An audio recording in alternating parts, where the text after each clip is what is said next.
Hello बच्चों, let's read the question. So the question says which of the following arrow diagrams represent a function and the diagram is given. So diagram में हमें एक set x नजर आ रहा है और एक set y नजर आ रहा है. Set x के एलिमेंट मेरे पास क्या क्या है p q r s और set y के एलिमेंट्स मेरे पास क्या क्या है a b c d. Okay. So the key concept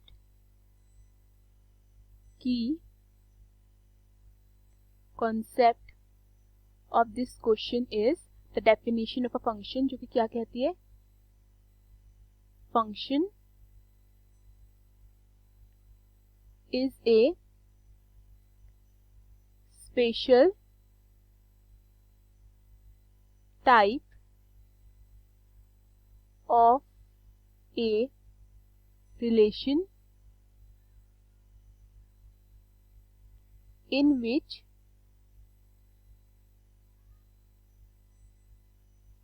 every element of set A has only and only one image in set B. Okay, अब इसका मतलब क्या है? इसका मतलब ये है कि अगर मेरे पास दो सेट हैं, एक को मैं सेट A मान लेती हूँ और दूसरे को मैं सेट B मान लेती हूँ. A के एलिमेंट्स को मैं A, B, C मान लेती हूँ और B के एलिमेंट्स को मैं D, E, F मान लेती हूँ. क्लियर? सो जो मेरे A के एलिमेंट्स हैं, मेरे हर एक एलिमेंट्स की इमेज ऑन सेट B क्या होनी चाहिए? यूनिक होनी चाहिए. जैसे सपोज यहाँ पे मेरे पास A की इमेज क्या है? D, B की इमेज क्या है? E और C की इमेज क्या है? F. सो अगर A की इमेज D है तो एट द सेम टाइम उसकी इमेज E नहीं हो सकती, उसकी इमेज F नहीं हो सकती. मतलब A के मेरे पास टू डिस्टिंक्ट इमेजेस नहीं हो सकती ऑन B. अगर B की इमेज मेरे पास यहाँ पर E है तो उसकी image at the same time D नहीं हो सकती, F नहीं हो सकती. और सिमिलरली अगर C की इमेज मेरे पास यहाँ पे F है तो उसकी image at the same time D नहीं हो सकती, E नहीं हो सकती.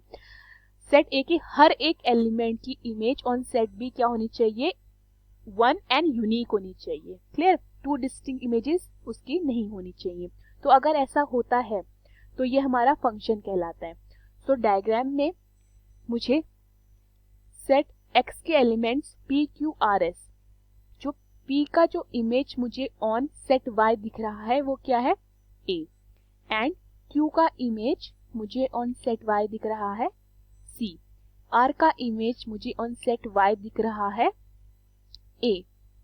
एंड s का मुझे इमेज ऑन सेट y दिख रहा है d. सो मेरे पास x के हर एक एलिमेंट की अपनी एक unique image on set y दिखाई दे रही है. हर एक एलिमेंट में से मुझे एक ही एरो निकलता हुआ दिखाई दे रहा है. ओके, सो इससे क्या पता चलता है? Since every element of set X has a unique image in set B. Therefore, the diagram represents a function. Hope you understood the question. Thank you.